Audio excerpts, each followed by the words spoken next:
92.7 Kiss FM. Today's R&B and classic soul. It's your homeboy Klee. Hey, the website's www.92.7kissfm.com. You can go there and get your folks on a local celebrity birthday roll call. Don't forget, Friday, Saturday, Sunday, all your weekend birthdays, you want to get those to me in advance. Of course, we've rounded another Thursday. On Thursdays, we try to do what we can to prolong your life, and we do that by bringing in Dr. Pam Ross. She is the founder of Holistic Medical Consultants, who comes by to ensure us and make sure that we know that our health is our wealth. Good morning, Dr. Ross. How are you? Good morning, Klee. I'm well. How are you? Doing pretty good this morning. Excellent. I was a little on the fence at first, but I think it's all leveled out. It's coming together now. That's excellent. So, this morning I'm here to bring a little knowledge. Knowledge is food for the soul. Knowledge is power. There's even an expression that says, my people are destroyed for lack of knowledge. Wow. Now, knowledge is good, but you can't just have the knowledge. When you have the knowledge, you have to use the knowledge.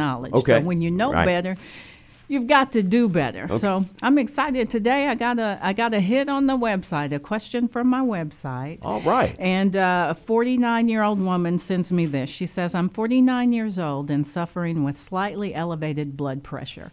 I exercise daily. I eat very little meat, mostly chicken and seafood. My blood pressure today was 150/100.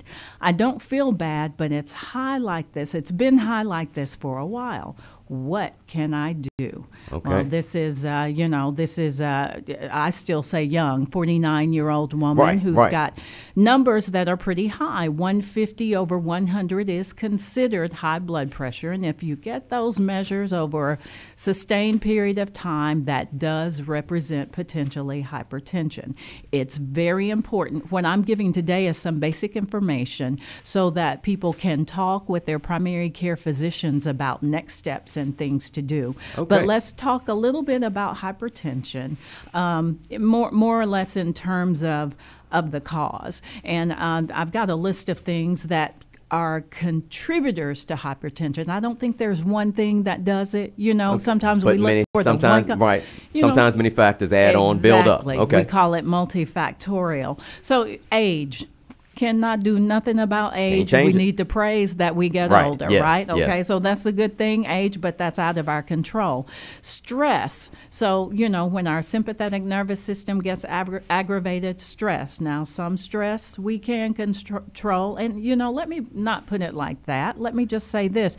It's not stress. We don't control stress. What we control is how we respond. Our reaction to the stress. That's it, how we respond to it. Are we calm? Do we freak out? That's right. Okay. Do we go off? Do we curse? What do we do when we're stressed? Okay. And that's under our control. Excessive salt. I'm kind of guilty on that one, I am too. I like soups, and I eat a lot of canned soups, and those, the preservative. Salt is a preservative, so high salt content, so you have to be careful with that. Sometimes mineral deficiencies in your diet, and primarily calcium, magnesium, and potassium. I don't know if a diet that's low in those things can contribute to hypertension. Insulin resistant, that comes from being obese or significantly overweight, or just having diabetes. But what we know is that the majority of diabetes is preventable these days through diet and exercise.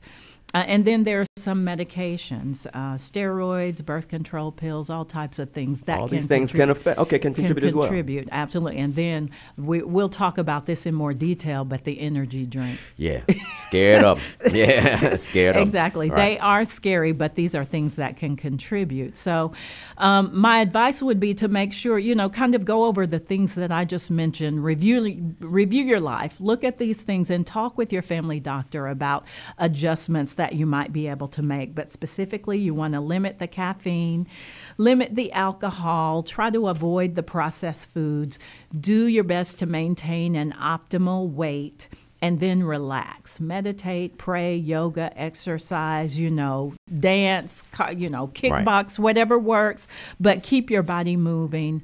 Don't smoke. check your medicines. And what you want to do is take your list of medicines to your primary care doctor and go through those.